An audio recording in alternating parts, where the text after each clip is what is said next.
Chief Sonia Gandhi at her residence and discussed the party's strategy for the upcoming assembly elections and the next general election.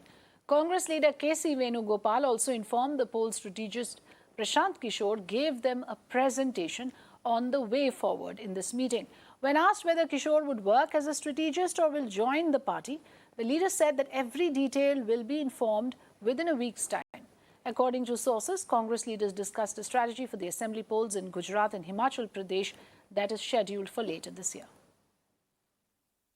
Prashant Kishore had given a detailed presentation on 2024 election strategy to the Congress President and some of her senior colleagues.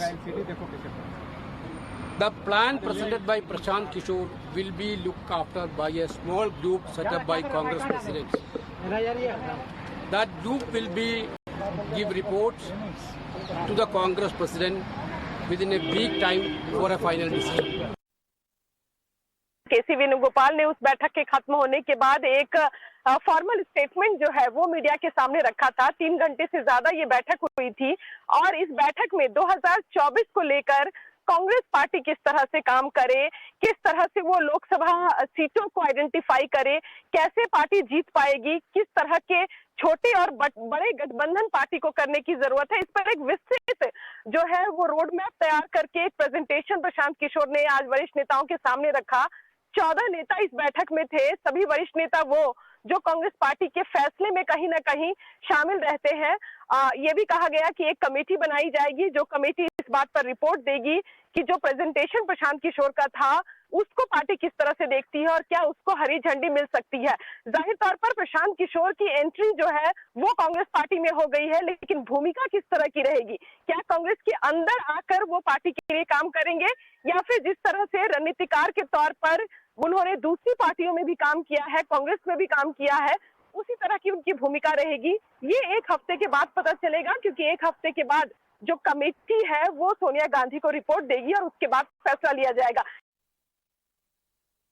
In another development, opposition leaders including Sonia Gandhi, Sharad Pawar, Mamata Banerjee, M.K. Stalin, Hemant Soren, Tejasvi Yadav and others issued a joint appeal to the people to maintain peace and harmony and demand stringent punishment for the perpetrators of communal violence. This comes after Congress President Sonia Gandhi targeted the ruling BJP over the issue of hate and divisiveness in the country in a scathing column written in a national daily, claiming that an apocalypse of hatred, bigotry, intolerance and untruth is engulfing our country today. She also alleged that the ruling establishment is polarizing the nation. She urged all to contain the tsunami of hate before it's too late. बिल्कुल निश्चित तौर पर आज सोनिया गांधी ने एक article लिखा इस पूरे मामले पर और 13 राजनीतिक पार्टियों की तरफ से एक ज्वाइंट स्टेटमेंट जारी करके इस बात पर सरकार पर ठीकरा फोड़ा गया, आरोप लगाया गया कि किस तरह से देश में धार्मिक सौहार्द को तोड़ने की कोशिश की जा रही है।